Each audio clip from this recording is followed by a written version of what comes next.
What's up, everybody? It's Ryan with On This Day in MMA. Wow, like, who saw that coming?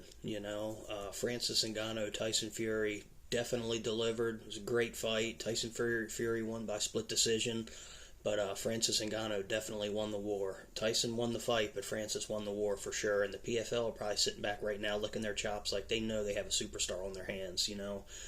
Francis can pretty much he can write his own ticket at this point. I mean, he could go fight the big time boxers in the heavyweight division, the Dillian Whites, the Andy Ruiz, Wilder. He could go fight one of those guys next, or later on in the future or something like that.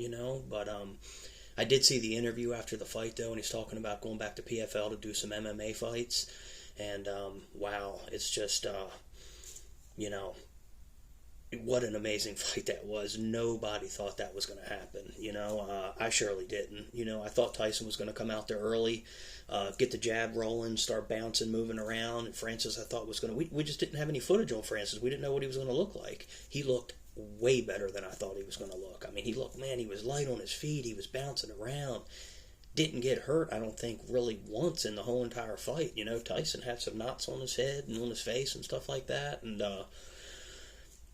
wow, it's just like what an amazing card that was, or a fight that was. It was really entertaining to watch. It was a great spectacle they put on. Kind of took a little long to get going though.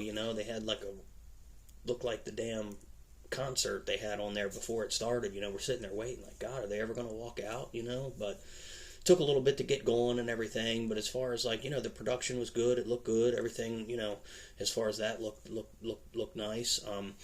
But Tyson Fury, man, I don't know. After the fight, they had Usyk come into the ring, and they were talking about December. Frank Warren was sitting there talking, say, hey, we don't want to give a date just yet. They were talking about December 23rd, but Frank Warren kind of shut that down. They didn't want to start giving out dates yet until we figured out what Tyson's going to do. And I think he's going to go back there and talk to his Sugar Hill and talk to his trainers and his family and stuff. I don't see him doing that fight in December. I think they're going to set him down for a little bit. I saw an interview with Teddy Atlas, and he made a real good point. Actually, he said, he just came out of a 10 or 12 week fight camp, had this fight, and then he'll have off for a little bit. Then he goes right back into another 8-week, 10-week fight camp for the Usyk fight in December.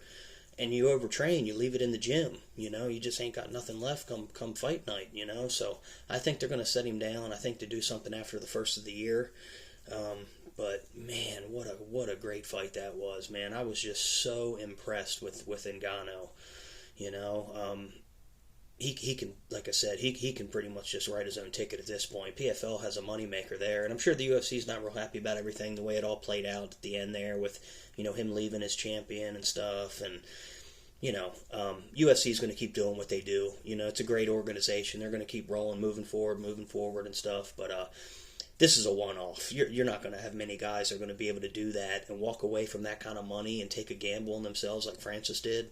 That's a one-off. I don't see many people doing that in the future. Like I said, UFC is going to keep doing what they're doing, and Francis is just unbelievable. There's not going to be many human beings that can go out there and do what he just did and take the gamble on himself at 35, 36, 37 years old and bet on himself and then go into boxing. And pretty much now he's said he can either box, he can go to PFL, and so I don't know who he fights in PFL. I don't even know none of the heavyweights there except him. And I think the Saudis actually are behind the PFL now. So I don't know. We might start seeing a little bit of a shift here with the Saudis and stuff. If they get behind a lot of this, they see it's a huge market. They see it's a money-making machine, combat sports. Combat sports is a money-making machine. If you do things the right way, you put on good shows, you got the right guys in place to entertain the people, put on good fights. It's a money-making machine, and the Saudis, I think, are sitting behind the scenes over the last 5 to 10 years and have seen that, and they're getting in full bore at this point. I think they're back in PFL.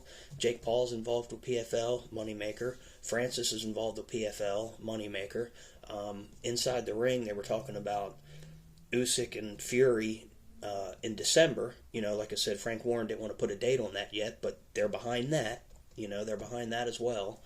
So, wow, man, this thing is just, and hey man, fair play to Francis Ngannou. Really happy for the guy. He put on a great show. Nobody thought he had a shot in the world to do what he did. To go the distance with the heavyweight champion of the world, the lineal undefeated heavyweight champion of the world, to go the distance with him and lose a very, very close decision. I think some people could probably make the argument that Francis won. I think Tyson did enough in those early rounds, though, with, he was moving forward. But Francis had a great game plan. He would lay back. He didn't come in and try to rush Tyson, and I heard a lot of people say that. You need to go in there and just throw everything at him, throw the kitchen sink at him and stuff. And he didn't do that. He actually did the opposite of that. He stood back, picked his shots, was very precise. Didn't even look like he was getting real tired at the end of the fight or anything, So, man, great coaching, great fight. Really excited for Francis Ngannou to see where he goes after this. Wherever that might be, which it will probably be at the PFL, because I think he's signed with them now. And if they're going to let him box and do that, wow, man, this guy he's getting ready over these next couple years to make a ton of money. And he doesn't have a whole lot of damage, He's 37, but he hasn't been in a whole lot of wars, and he hasn't been doing this since he was a young kid, getting abuse and headshots and all these wars and stuff like that. So he still has some mileage on him, even at 37. He's a young 37-year-old. He's chiseled looking. Look at his body and stuff. And he's in tip-top shape.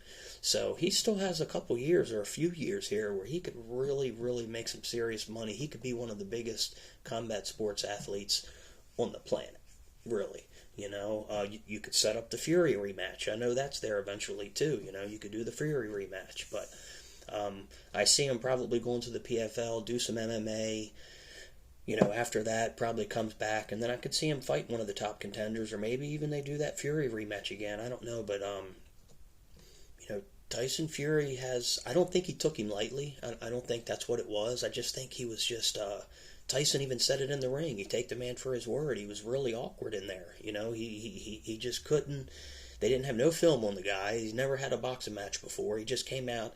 He'd been under those big lights and some big-time fights before. It looked like it didn't even bother him one bit to be on that stage in front of all those famous boxers and famous people and all that stuff were there. It didn't bother him a bit. Man, Francis went in there and just did his thing. So, the lights aren't going to affect Francis Ngannou, and Tyson, I just think he got in there and saw that, whoa, man, this guy's a little awkward with what I'm dealing with here, and he tried to get his jab going and tried to get those 1-2s that he likes to do. He likes to come in there with that 1-2. He likes to throw that straight left and boom, and then that straight right. He comes in there with that 1-2.